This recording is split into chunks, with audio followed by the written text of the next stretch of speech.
श्रीविष्णवे नमः।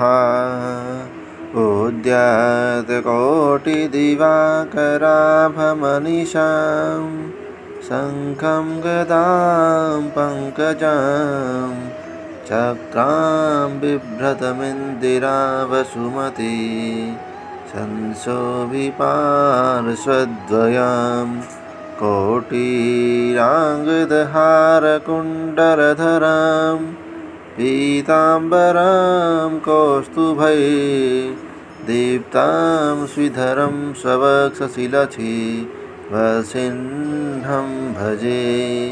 श्री विष्णवे नमः। आश्विन मास की कृष्ण पक्ष की एकादशी। युधिष्ठिर बोले, हे भगवान, अब आप कृपा करके आश्विन माह की कृष्ण पक्ष की एकादशी कथा को कहिए।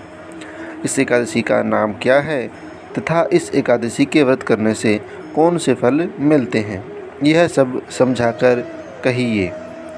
इस पर श्री कृष्ण भगवान बोले, हे राजन, आश्विन मास के कृष्ण पक्ष की एकादशी का नाम इंदिरा एकादशी है। इस एकादशी के व्रत करने से समस्त पाप नष्ट हो जाते हैं।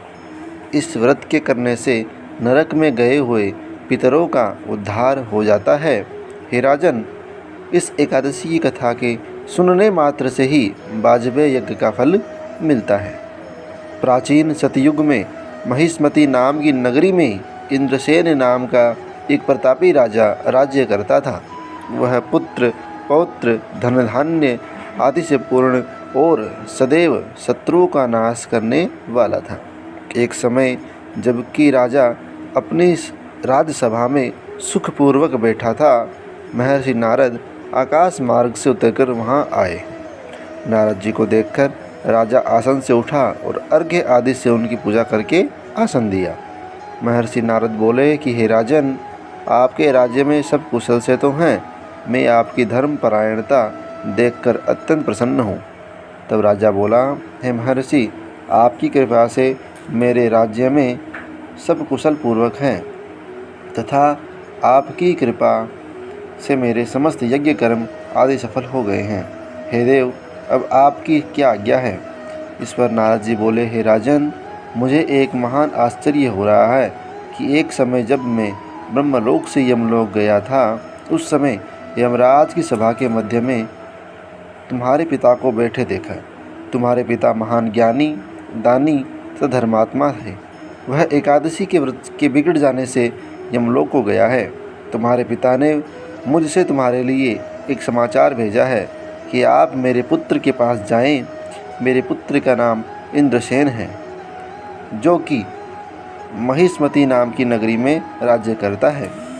मुझे किसी पूर्व जन्म के बुरे कर्म के कारण ही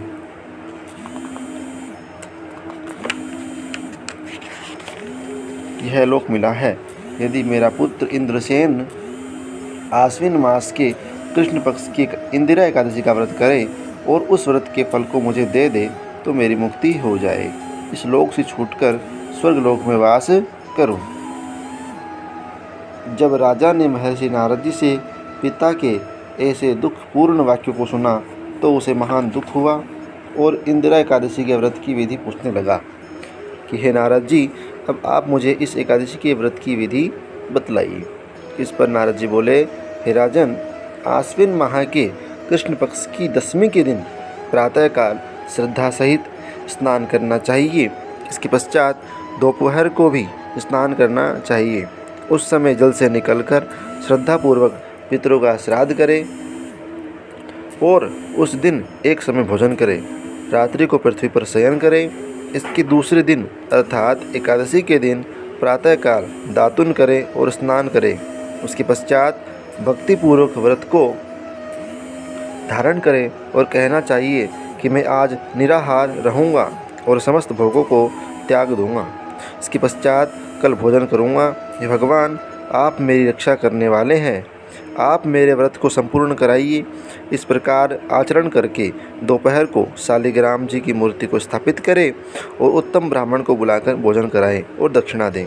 भोजन में से कुछ हिस्से को गौ को दें और विष्णु भगवान की धूप दीप नैवेद्य आदि से पूजा करें और रात्रि को जागरण करें। इसके उपरांत द्वादशी के दिन मौन होकर बंधु बांधवों सहित भोजन करें। हे राजन, यह इंदिरा एकादशी के व्रत की विधि है। हे राजन, यदि तुम आलस्य रहित होकर इस एकादशी के व्रत को करोगे तो तुम्हारे पिताजी अवश्य ही स्वर्ग में जाएंगे। महर्षि नारद राजा को सब उपदेश देकर अंतर्ध्यान हो गए। राजा ने इंदिरा एकादशी के आने पर उसका विधि पूर्वक व्रत किया। बंधु बांधव सहित इस व्रत के करने से आकाश से पुष्पों की वर्षा हुई और राजा का पिता यमलोक से रथ पर चढ़कर स्वर्ग को गया। राजा इंद्रसेन भी इस एकादशी के प्रभाव से श्लोक में सुख भोग कर अंत में स्वर्गलोक को गया। श्री कृष्ण भगवान कहने लगे कि हे धर्मराज युधिष्ठिर, यह मैंने तुम्हारे सामने इंदिरा एकादशी का महात्म्य वर्णन किया है। इस कथा के पढ़ने व सुनने मात्र से ही समस्त पाप नष्ट हो जाते हैं और अंत में मनुष्य स्वर्गलोक में जाकर वास करता है।